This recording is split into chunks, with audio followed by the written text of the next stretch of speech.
And for me, learning how to step away, and the thing that helped me is when my mom made me realize that my stutter is not my stumbling block. It's my stepping stone. And when I realized that... How old were you when your mom said that to you?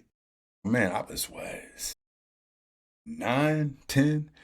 You know, it was like I told y'all at the beginning of the podcast, man, at home was worse than in the streets. Like, my mom was one of those moms where we prayed every night as a family. And my brothers would always be late to the bed, to my mom's bedside to pray until it was my night to pray. And them Negroes would run to the bed because they knew it was going to take me like a half hour just to say Our Father. And as soon as I sat down, you just hear the snickering and they shaking and they laughing. And I was so mad. Like, I just jumped up and just started swinging at everybody because I was mad. Like, I just had enough. I'm tired of y'all laughing at me when I'm trying to pray. So I hated praying. And I was mad at my mom. And my mom made my brothers leave the room. And she sat me down and she said, son, I said, Mom, why do you make me do something that you know I'm not good at? Why do you make me every week do this? And all they're going to do is laugh at me. She said, baby, I make you do it because no matter what you do in life, there are going to be people who doubt you. There are going to be people who think you're not good enough. As long as your heart is pure and you're doing it from a pure intentions and you put everything that you got into it, that's all that matters. Wow. It's about you. This conversation is between you and God. It's not about your brothers. It's not even about me, baby. It's about you and God. And that day, the light switched, man. And I was like, you know what? Bunk them. And what I used to hate as a kid is my strongest thing now. Like my hashtag, if people follow me on social media, you always hear me saying, hashtag God is my agent. That's my hashtag. Agent. I like because that. God is my agent, and he truly is. He's the reason why I'm doing these things you see up behind me. Those are movies I've been in without an agent, without a manager.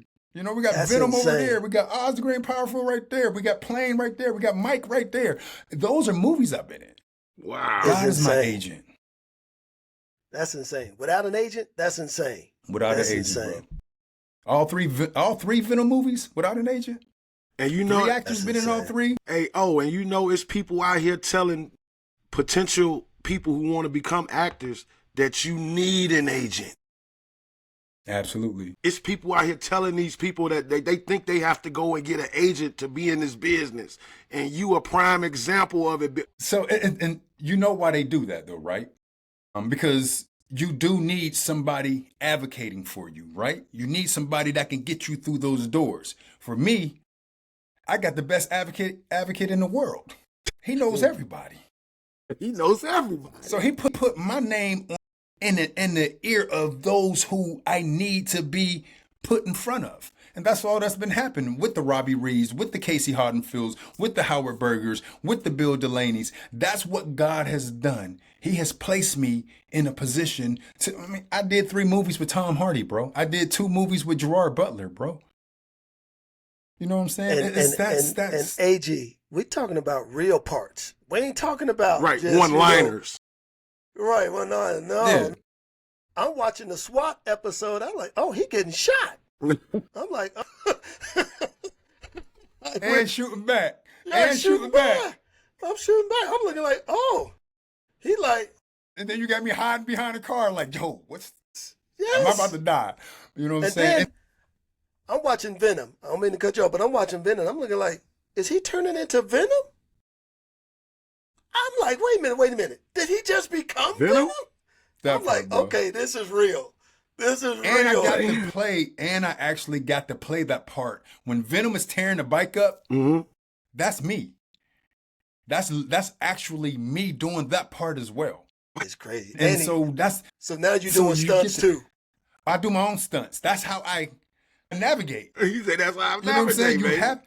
That's how I navigate. Like Tom Cruise do his own stunts. Chris Hemsworth do his own stunts. Otis Winston does his own stunts. I have to be able to do something. You get 2 for 1 with me. You get 2 for 1. So it's almost like as a ball player. If you a big dude, right, and all you know is post moves, you're limited. Absolutely. Now you're a 7-footer and you can shoot and you can dribble and you can do all those other things. You KG. Absolutely. You know, I want you to touch on this for us too, man. Sure. People don't recognize where you grew up at, because oftentimes when people think of rough neighborhoods, you know, they go to Compton or they'll go to Chicago, Brainy, West Side, things like that. But folks don't recognize, man, you know, Ohio got some of the roughest neighborhoods out there. Talk about that environment growing up, man, when you were younger trying to figure this thing out. Yeah, it was rough, man. I grew up in Westlake Projects, man. Youngstown, Ohio. Damn, Youngstown. Wow. Absolutely. Yeah, bro. So we saw some things, man, but we were a community. It was the time when if you messed up in front of Miss Pat's house, Miss Pat whooped everybody. Absolutely. It was a time where the community raised. She whooped everybody. Like, and she gonna walk you home and tell your mama, yo, you know I had to whoop him, right? Damn. You did your thing then, Miss Pat. That's the only way we survived, is that the mothers of Westlake, man, got around us. They put us on their shoulders, and they did not hold anything back from us. If we were showing out, they were tearing us up. They made sure we knew that my mama used to say this, I'll rather beat you than allow the streets to do it, because the streets don't love you like I do. I know when to stop. The street don't. The street doesn't know when to stop. That's why we have so many people dying now. I mean, we got kids at the age of 11, 10, 12 running around shooting people, man. Yep. Because there's no more community. I don't think the community is where it used to be. Because if somebody checked and you yell at somebody's kid, now the mama want to come fight you for yelling at their kid. Well, I'm trying to stop them from doing something that can harm them. And then here you are 5 years later, you in the courtroom and he's getting life for murder. Or he's been murdered and you at the funeral. You at the funeral. Absolutely. You know, man, I saw an episode you did. You was talking about growing up in Youngstown and Agee talks a lot about this, the Hooper's Pass, man. It was kind of like you talked about how to survive, you either had to choose the streets or sports. Absolutely. And you chose sports, man. What drew you into sports? I saw my dad in the streets. I saw what the streets did to people. I saw that you know how many talented brothers are behind bars shooting hoops? Yep. My dad is probably the most talented person I think I've ever seen. Like, fast, could sing, entertain. I believe he was supposed to be the first entertainer. I do. I don't think it was supposed to be me, because that dude charismatic. He can walk in a room. My dad, 84 years old, still trying to be a crooner. You know what I'm saying? He's still singing to my mom. You know, and I love it. So I saw so many of my friends with gifts that chose the fast way instead of the long way. Yeah. They chose checkers instead of chess. They wanted it right now. And I always went without. Everything in my life I had to work for. Even to talk, think about that. Even to speak, I had to work to be able to do this. So it was easy for me to get a basketball or throw a baseball or get a football tossed to me or get out there on the track and start doing. That's easy work. I'd rather be running and jumping over a bar than running from the cops and jumping over a fence. So basketball saved my life. But it still had to be challenging. I think about the neighborhoods that Agee and I grew up in, man, and even going to play. It's like, and maybe you experienced this, and if you have, touch on this a little bit. We saw this element where even the guys that were above us, they were so talented, they still taught us, but they was out there doing crazy stuff.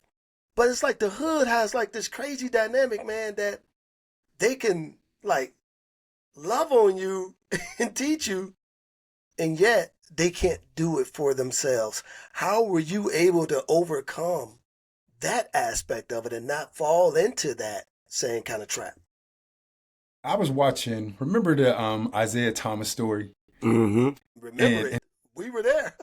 And the part where when his mom came outside and Isaiah was walking home and the gangs came around, his mom's like, there's only one gang. Yeah. Yeah. It's the Thomas gang. Leave my baby alone.